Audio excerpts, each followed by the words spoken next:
வணக்கம் மாணவ செல்வங்களே. நான் நீங்கள் அனைவரும் நலமோடு இருக்கிறீர்கள் என்று நம்புகிறேன். இந்த பாடத்தில் நீங்கள் கவனிக்கக்கூடியது அழிவு, அதாவது விரிவான சேதம். உலகப் போர்களால் இத்தகைய சேதம் ஏற்பட்டது. எனவே உலகப் போர்களின் காரணங்களையும் விளைவுகளையும் புரிந்து கொள்ள இந்த காணொளியை பார்ப்போம். இந்த தலைப்பில் உலகப் போர்களின் வரலாற்றை பற்றி பேசுவோம். 20ஆம் நூற்றாண்டின் முதல் பாதி 2 உலகப் போர்களை கண்டது. முதல் உலகப் போரின் காரணங்கள்: ஆக்கிரமிப்பு தேசியவாதம், ஏகாதிபத்தியம்,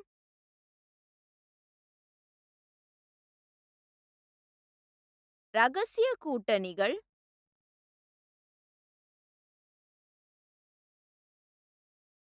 இராணுவவாதம், பால்கன் அரசியல்,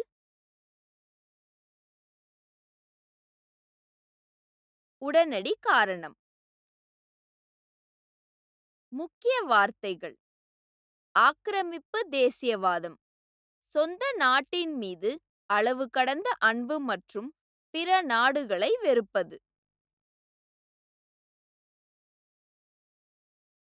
ஐக்கிய நாடுகள் சபை: ஐக்கிய நாடுகள் சபை ஒரு சர்வதேச ஆளும் அமைப்பு. பாசிசம்: மக்களின் வாழ்க்கையை கட்டுப்படுத்தும் சர்வாதிகாரியால் ஆளப்படும் அமைப்பு.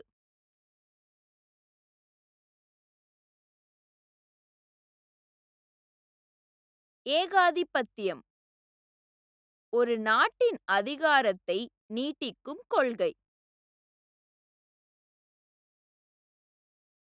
இரகசிய கூட்டணிகள்: 2 அல்லது அதற்கு மேற்பட்ட நாடுகளுக்கு இடையே ஒரு முறையான ஒப்பந்தம்.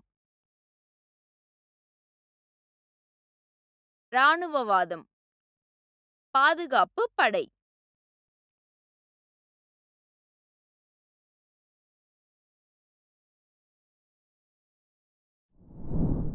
இருபதாம் நூற்றாண்டில் பல நாடுகள் சர்வாதிகார ஆட்சியின் கீழ் இருந்தன.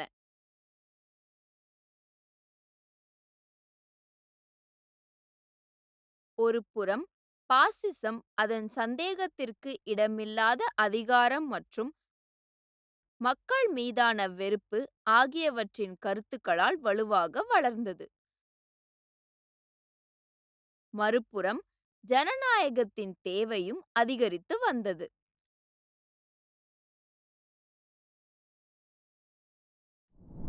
அதே நேரத்தில் வரலாற்றாசிரியர் எரிக் ஹோப்ஸ்பாம் 20ஆம் நூற்றாண்டை தீவிரங்களின் வயது என்று அழைத்தார்.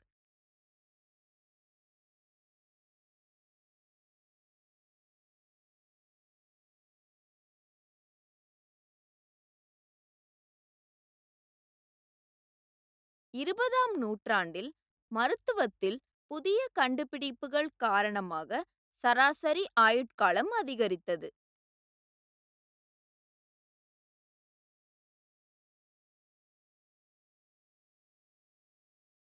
எழுத்தறிவு நிலைகளும் உயர்ந்தன. உலகம் முழுவதும் 100க்கும் மேற்பட்ட நாடுகள் சுதந்திரம் அடைந்தன. 20ஆம் நூற்றாண்டில் சோவியத் ஒன்றியம் சோஷலிசத்தை பரிசோதித்தது.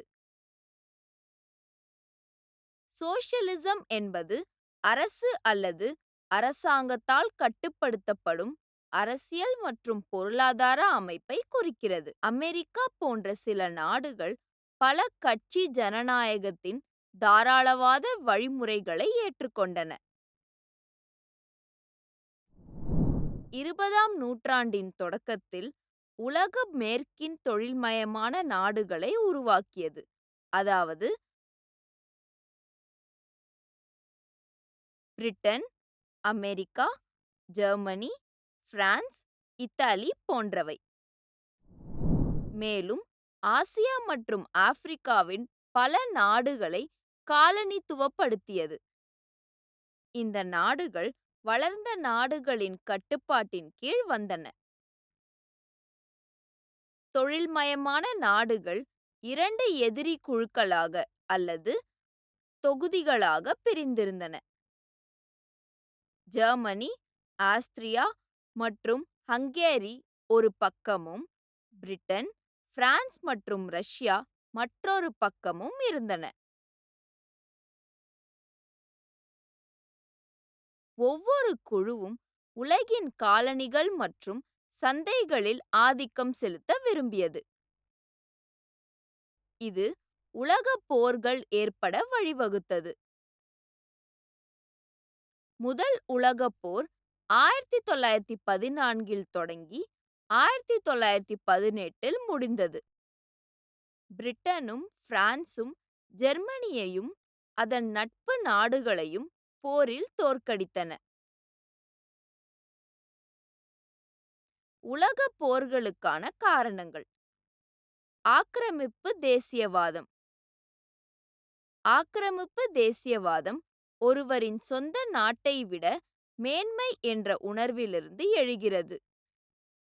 20ஆம் நூற்றாண்டில் ஐரோப்பா நவீன நாடுகளை உருவாக்கியது. இது ஜெர்மனி மற்றும் இத்தாலியை ஒன்றிணைத்ததற்கு பின்னால் இருந்த சக்தியாகவும் இருந்தது. ஆனால் இந்த சித்தாந்தம் இந்த நாடுகளில் பெருமையையும் சில அண்டை நாடுகளில் வெறுப்பையும் உருவாக்கியது. ஏகாதிபத்தியம். ஏகாதிபத்தியம் என்பது ஆட்சியை நீட்டிக்கும் சித்தாந்தம் மற்றும் கொள்கை. பிரிட்டன், ஜெர்மனி மற்றும் அமெரிக்கா போன்ற ஐரோப்பிய நாடுகளுக்கு தங்கள் தயாரிப்புகளுக்கு மூலப்பொருட்கள் மற்றும் சந்தைகள் தேவை.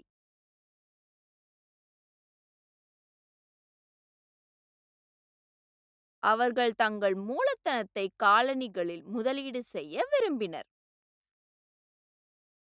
19ஆம் நூற்றாண்டின் இறுதியில் ஐரோப்பிய சக்திகளுக்கு இடையே காலனிகளை நிறுவுவதற்கான ஒரு போட்டி இருந்தது. 20ஆம் நூற்றாண்டின் தொடக்கத்தில் புதிதாக தோன்றிய தொழில்துறை சக்தி காலனிகளை மீண்டும் பிரிக்க விரும்பியது. ஆனால் பழைய சக்திகள் இதற்கு தயாராக இல்லை. இது நிறைய பதற்றத்தை உருவாக்கி அடிக்கடி போர்களுக்கு வழிவகுத்தது. ரகசிய கூட்டணிகள். இரண்டு அல்லது அதற்கு மேற்பட்ட நாடுகளுக்கு இடையே ஒரு முறையான ஒப்பந்தம். e.g. ஜெர்மனி 1879இல் ஆஸ்திரியாவுடனும் 1882இல் இத்தாலி மற்றும் ஆஸ்திரியாவுடனும் ஒரு ரகசிய கூட்டணியை உருவாக்கியது. இது ட்ரிபிள் அலையன்ஸ் என்று அழைக்கப்படுகிறது. இராணுவவாதம். இராணுவவாதம் என்பது பிரச்சினைகளை தீர்ப்பதற்கு இராணுவ சக்தியே சிறந்த வழி என்ற நம்பிக்கையாகும். 1880 முதல் 1914 வரையிலான ஆண்டுகளில் 6 சக்தி வாய்ந்த நாடுகள், அதாவது Germany, Russia, Austria, Italy, France மற்றும் பிரிட்டன் 1880 முதல் 1914 வரையிலான ஆண்டுகளில் தங்கள் இராணுவ படையை, அதாவது 132 மில்லியனாக 397 மில்லியனாக அதிகரித்தன.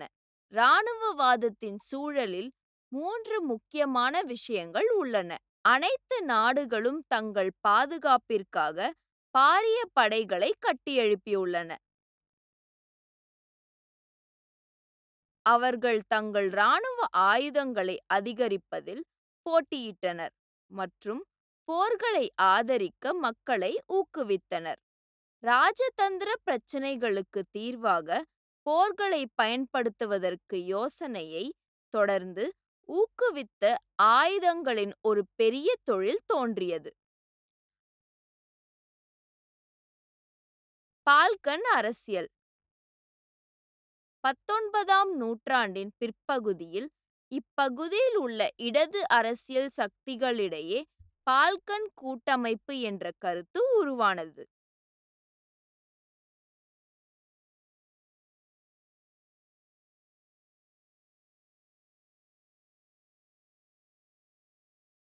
புதிய அரசியல் ஐக்கியத்தை நிறுவுவதே மைய நோக்கமாக இருந்தது. எடுத்துக்காட்டாக, பால்கன் தீபகற்பத்தில் பல ராஜ்யங்கள் ஓட்டோமான் துருக்கி பேரரசின் ஆட்சியின் கீழ் பல பிரிவுகள் மற்றும் மொழியை சேர்ந்த மக்கள் ஒன்றாக வாழ்ந்து வந்தனர். உடனடி காரணம் ஜூன் 28, 1914 ஒரு போஸ்னிய செர்பியர் ஆஸ்திரியா-ஹங்கேரியின் பட்டத்து இளவரசர் ஆர்ச் டியூக் பிரான்ஸ் பெர்டினாண்டை படுகொலை செய்தார்.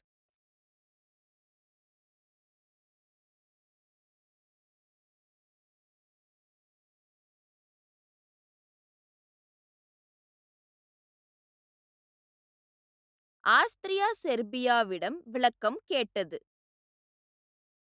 28 ஜூலை 1914 திருப்தியற்ற பதிலுக்குப் பிறகு ஆஸ்திரியா செர்பியா மீது போரை அறிவித்தது. அதுவே முதல் உலகப் போருக்கு உடனடி காரணம்.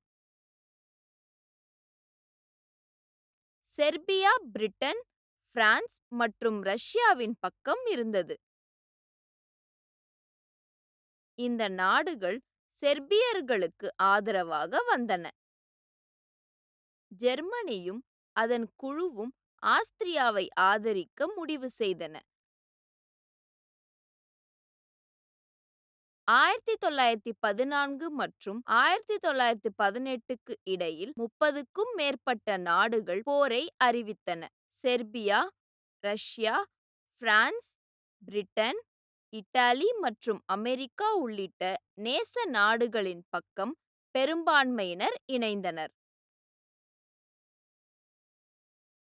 அவர்கள் ஜெர்மனி, ஆஸ்திரியா-ஹங்கேரி, பல்கேரியா மற்றும் ஒட்டோமான் பேரரசு ஆகியவற்றால் எதிர்க்கப்பட்டன. அவர்கள் ஒன்றாக மத்திய சக்திகளை உருவாக்கினர். முடிவு முதல் உலகப் போர் தி கிரேட் வார் என்று அழைக்கப்படுகிறது. இது ஐரோப்பாவில் 28 ஜூலை 1914 தொடங்கி 11 நவம்பர் 1918 முடிவடைந்த உலகளாவிய போராகும். கட்டுரையை முடிக்க முதல் உலகப் போரின் 4 முக்கிய காரணங்களை நினைவு கூர்வோம். இராணுவவாதம், தேசியவாதம், ஏகாதிபத்தியம் மற்றும் கூட்டணிகள். இந்த காரணங்கள் முதல் உலகப் போருக்கு வழிவகுத்தன.